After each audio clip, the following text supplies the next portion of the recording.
2021년 7월 20일 화요일 지혜로운 큐티 생활 시작하도록 하겠습니다. 오늘 말씀은 예레미야 42장 1절에서 6절 말씀이고요. 고등부 운동원들은 보내드린 카톡 임시 참고하시면서 함께 말씀 나누면 좋겠습니다.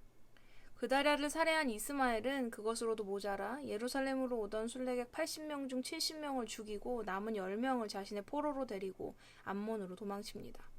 그러다 그다랴의 죽음을 알게 된 요하난과 병사들에게 추격을 당하고 데리고 있던 포로들을 모두 다 놓친 후 혼자 암몬으로 도주합니다. 결국 염려한 일이 벌어지고 말았고 요하난과 병사들은 이스마엘에게 사로잡혔던 사람들을 데리고 이집트로 떠나려고 합니다. 그 이유는 바벨론 왕이 세운 그다랴와 바벨론 병사들이 살해당한 것을 알면 바벨론이 보복할 것이라고 생각했기 때문입니다.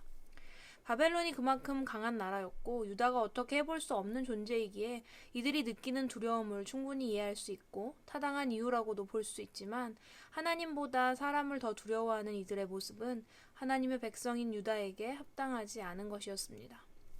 이집트로 가기 전 베들레헴 근처에 잠시 머물던 요하난과 무리들은 예레미야를 찾아가 하나님의 뜻을 묻습니다. 그들은 혼란스러운 이 상황에 대해 이야기하며 예레미야에게 당신의 하나님 여호와께 기도해 주십시오 라고 요청합니다.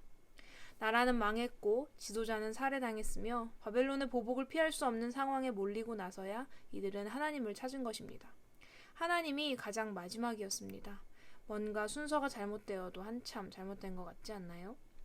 하지만 이렇게라도 무리가 하나님의 뜻을 구하자 예레미야는 여호와께 기도하여 주시는 말씀을 조금도 숨기지 않고 그대로 전해주겠다고 합니다. 무리의 요청을 예레미야는 매우 긍정적으로 받아들인 것입니다. 이에 무리는 여호와의 말씀이 자신들에게 좋든 좋지 않든 여호와의 말씀대로 순종할 것을 거듭하여 약속합니다. 예레미야에게 왔을 때 당신의 하나님 여호와라고 부르던 무리가 이제는 우리 하나님 여호와라고 부르고 있습니다. 절박함 속에서 하나님의 도우심을 구하는 무리에게 어느 정도의 변화가 생겼음을 알 수 있는 대목입니다. 이 말씀을 마주하는 오늘 우리의 모습도 모든 것을 따져보고 생각해보고 계산하고 나서 내 힘으로는 이 상황을 어떻게 할 수 없다는 것을 깨달은 후에야 하나님 앞에 나아오는 유다와 같은 모습은 아닙니까?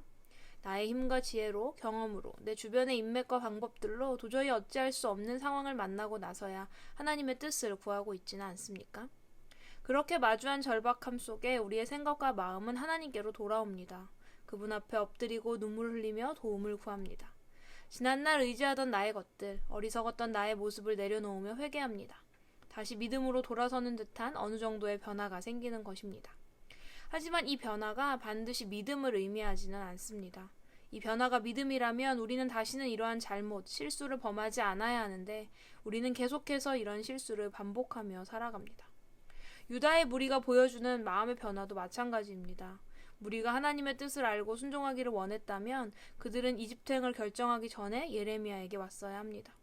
내 뜻대로, 내 생각대로의 결정을 다 내려놓고 마지막에 하나님의 뜻을 묻는 유다와 또 우리의 방식은 믿음이 아니라는 것입니다. 하나님이 말씀하시는 대로 순종하겠다는 뉘우침과 고백은 있지만 결국 자기가 세운 뜻을 합리화하기 위해서이거나 또는 자기가 세운 뜻과 하나님의 뜻이 다를 때 이 두 가지를 저울질하거나 거부할 수 있다는 전제를 가지는 것입니다. 믿음은 무엇인가요? 하나님을 믿는 것입니다. 세상을 창조하시고 다스리시며 나를 구원하시고 나와 함께 하신다는 하나님의 말씀 그대로를 믿는 것입니다. 가끔은 믿어지지 않고 이해되지 않지만 순종하는 것입니다. 이런 믿음이 오늘 나에게는 있습니까? 나는 믿음과 마음의 변화를 같은 것으로 오해하고 있는 것은 아닙니까? 내가 하나님을 찾을 때는 언제인지 생각해 봅시다. 모든 노력과 시도를 다 하고 난 뒤입니까? 아니면 고난의 정도와 상관없이 나에게 고난이 찾아온 후 가장 먼저입니까? 우리의 선택은 가장 먼저 하나님을 찾는 것이 되어야 합니다. 느지막이라도 마음을 돌이켜 하나님께로 돌아오는 것, 하나님께 도움을 구하는 것은 분명히 하나님의 자녀인 우리만이 할 수 있는 일이며 무척이나 옳은 결정입니다. 그런 우리를 하나님은 사랑하셔서 반드시 도우실 것입니다. 하지만 우리 삶의 모든 고난과 문제 앞에서 우리 삶이 매번 이런 방식이라면, 믿음과 마음의 변화를 혼동하고 있다면 우리는 올바른 믿음을 가지고 있는 것이 아닙니다.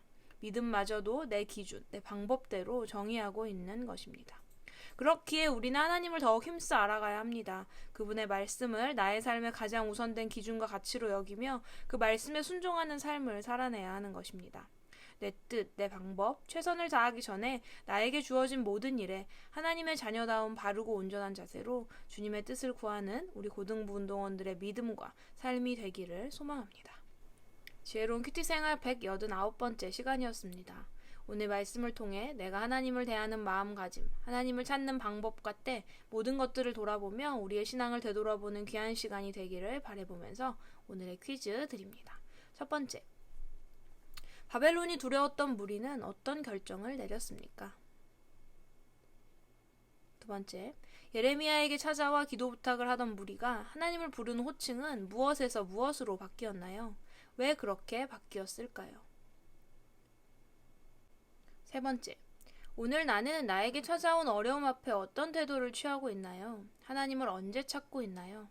온전한 믿음의 변화가 아니라 그저 잠시 마음의 변화로 끝나고 있진 않나요? 이 말씀을 통해 앞으로 나는 어려움과 고난 앞에 어떤 태도를 가져야 할까요? 자유롭게 적어보세요. 우리는 내일도 지혜로운 큐티 생활로 함께 만나도록 하겠습니다. 샬롬.